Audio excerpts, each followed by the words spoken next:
This is Jeremiah 49 and verse 12. Split this real quick, see what we got. It says, "For thus saith the Lord Yahweh, behold, they whose judgment was not to drink of the cup have assuredly drunken. And art thou he that shall not altogether go unpunished? Thou shalt not go unpunished, but thou shalt surely drink of it." All right, Shalom. First and foremost, I want to give all praise, honor, and infinite glory to Yahweh, Bahashem, Yahweh Shai, Baharakhakwadash. Double honors to the apostles and elders of Great Millstone, the GMS, who teach and rule well. And peace and salutations to the hopeful elect, pushing this gospel amongst the four winds with truth, Salaki, and sincerity. To you I say Shalom. All right, this is your brother Parathon with a quick lesson. Going into Esau's judgment. Just going to grab a few precepts. You know, Lord willing, this lesson's edifying. Let me grab this real quick.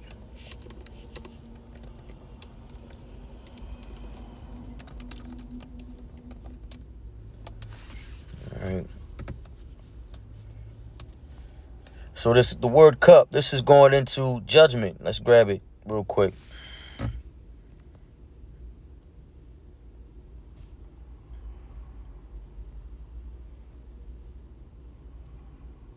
That's funny.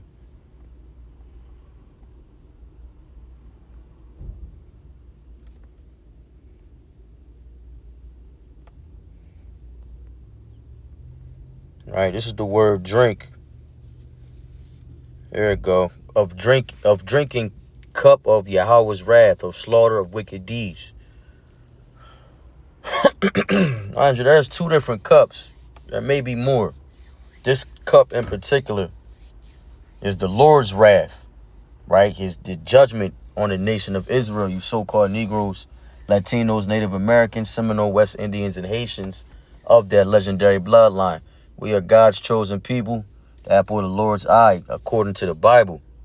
And Esau, Edom, the so-called white man, the red man that the Bible speaks of, the wicked, the father of lies, he's the Lord's chastening rod, the Lord's sword, whom the Lord uses to correct us. You know, in hindsight, but really, from a physical perspective, we catching hell. It's black on black crime. It's us just being humiliated, called by proverbs and bywords. You know, slavery. That was the cup that we assuredly drunken of, right? But it goes back to this perpetual hatred that Esau has for Jacob, whom our forefathers and their forefathers are brothers. All right, Ezekiel 35 and 5, it says, "Because thou hast had a perpetual hatred and hast shed the blood of the children of Israel by the force of the sword in the time of their calamity, in the time that their iniquity had an end." So our iniquity had an end, but he chose to take it to that level.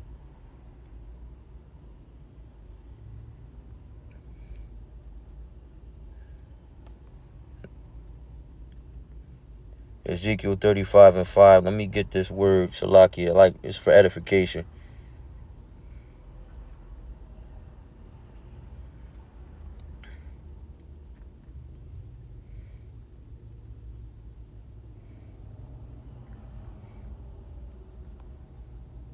Yeah, because our iniquity, hey, we drunk of the cup. All right. But we kept going off. So ultimately, it was all according to the Lord's will. He turned that hatred up in Esau so that we could be chastened and punished and come back. You know, the falling away could happen first so that we could come back to the Lord.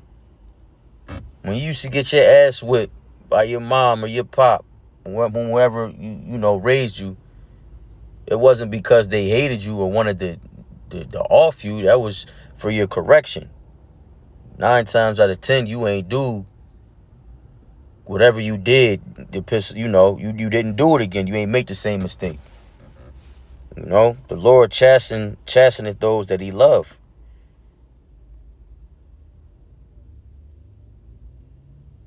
Perversity, depravity, iniquity, guilt, punishment of iniquity. consequence of or punishment, right? So that's pretty much the point. Our iniquity had an end, our punishment had an end, right? Our warfare has been accomplished, right? But hey, the nation of Israel, we call hell, man.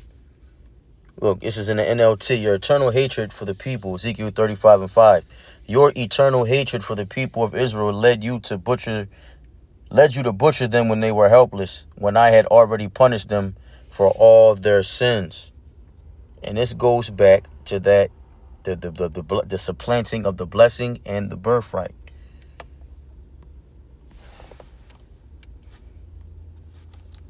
Slay my brother Jacob.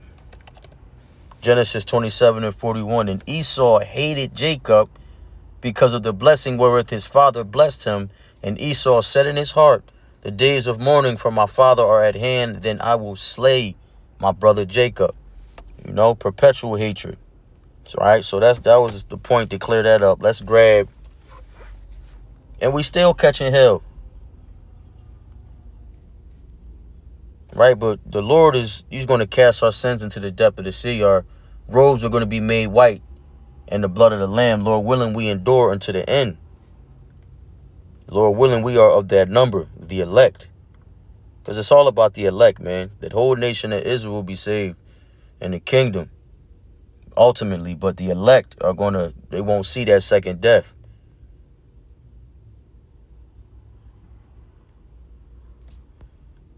This is Lamentations 4:21. Khan. Rejoice and be glad, O daughter of Edom, that dwellest in the land of Uz. The cup also shall pass through unto thee. Thou shalt be drunken and shalt make thyself naked. The punishment of thine iniquity is accomplished, O daughter of Zion. See, our iniquity is accomplished now. He will no more carry thee away into captivity. Captivity was a part of that cup, that judgment, the wrath. The Lord used Esau to put that on us. He will visit thine iniquity, O daughter of Edom. He will discover thy sins. Right? He's being exposed now with the files. Nero 47, how he moving out here out of desperation. All right, this place is crumbling from within. So there's proof. There's plenty of proof. Let's jump to Habakkuk. Let me get Habakkuk. I'm not going to make this long. I just want to grab a few precepts to line up. Precept upon precept, line upon line. Here a little and there a little. Habakkuk 2:15. Woe unto him that giveth his neighbor to drink that cup.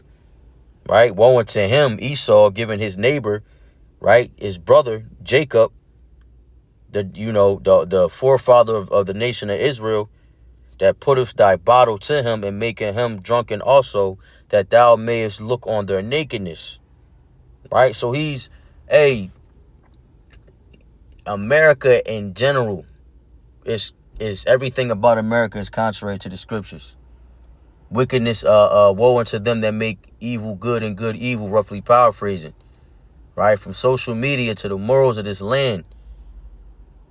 Right? He's justifying it in his own way, and our people, the nation of Israel, they going off, and he's pointing at them like, look at your favorite, look what they doing, but he set it up, right?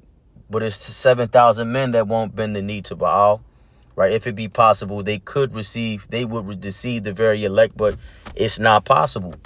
Because the elect are predestinated from the beginning. So it's really, the deceived and deceiver are his. So 2/3 of our people, as we know, pursuing to Zechariah, will be cut off on this side. And that 1/3, the elect, are going to be brought through that fire, that furnace of adversity, to come out on top. This is Psalm 75 and verse 8. What is it? God abases, Yahweh abases the proud, but exalts the righteous. For in the hand of the Lord, Yahweh, there is a cup. There's that cup again. And the wine is red. It is full of mixture. And he poureth out of the same, but the dregs thereof. All the wicked of the earth shall wring them out and drink them. The dregs, that shit at the sediments at the bottom of that cup, that bitter, that with that bitter taste. America, you know, word America translates to bitter, right? But it's reserved. You won't hit you till you finish that cup. In fact, this is Job 21 and 30 real quick. 29, have ye not asked them that go by the way, and do ye not know their tokens, that the wicked is reserved to the day of destruction? They shall be brought forth to the day of wrath. Right? The wicked is reserved for the day of destruction. It's over.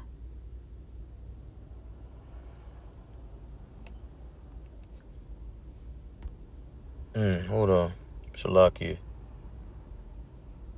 Ecclesiastes 8 and 11. Because sentence against an evil work is not executed speedily, therefore the heart of the sons of men is fully set in them to do evil. Though a sinner do 100 times, his days may be prolonged. Yet surely I know that it shall be well with them that fear Yahweh, which fear before him, but it shall not be well with the wicked, because they're reserved for the day of destruction. Right? Envy not the glory of a sinner. Right? Neither shall he prolong his days, which are as a shadow, because he feareth not before the Most High Yahweh. All right, so hey, we don't concern we're not to concern ourselves with, you know, the how to you know, the wicked's gonna their end, if you will. Isaiah 57, hearken unto me, Salakia. Isaiah 51 and 17, Salakia. Awake, awake, stand up, O Jerusalem, which has drunk at the hand of the Lord Yahweh the cup of his fury, that cup, that judgment. Thou hast drunken the dregs of the cup of trembling and wrung them out. There goes the dregs again. There is none to guide her among all the sons whom she hath brought forth, neither is there any to take her by the hand of all the sons that she hath brought up. Our iniquity is our warfare is accomplished.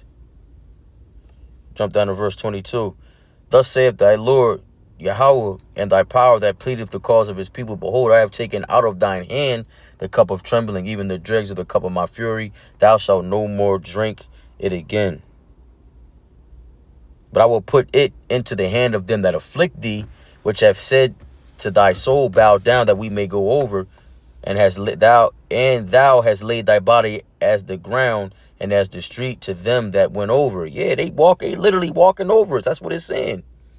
They've been walking all over us, man. It's humiliated. It's humiliating to have servants bearing rule.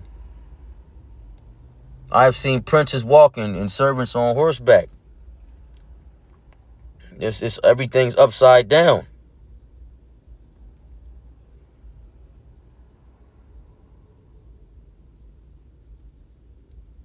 But there's heavy judgment coming, man.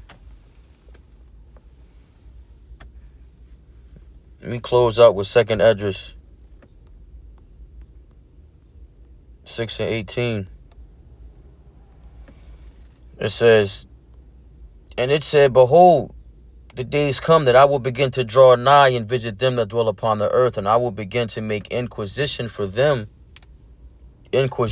of them, what they be that have hurt unjustly with their unrighteousness, and when the affliction of Zion shall be fulfilled. Heavy judgment coming for the wicked, and heavy blessings coming for the righteous. Lord willing, we endure unto the end. So with that, Lord willing, this lesson was edifying. I want to give all praise, honor, and infinite glory to Yahweh, Bahashem Yahweh Shai, Baha Kodash. Double honors to the apostles and elders, a great millstone of GMS who teach and rule well, and peace and salutations to the hopeful elect. Keep enduring, Akim Kwam Yasharallah and the Baba Ba. Shalom.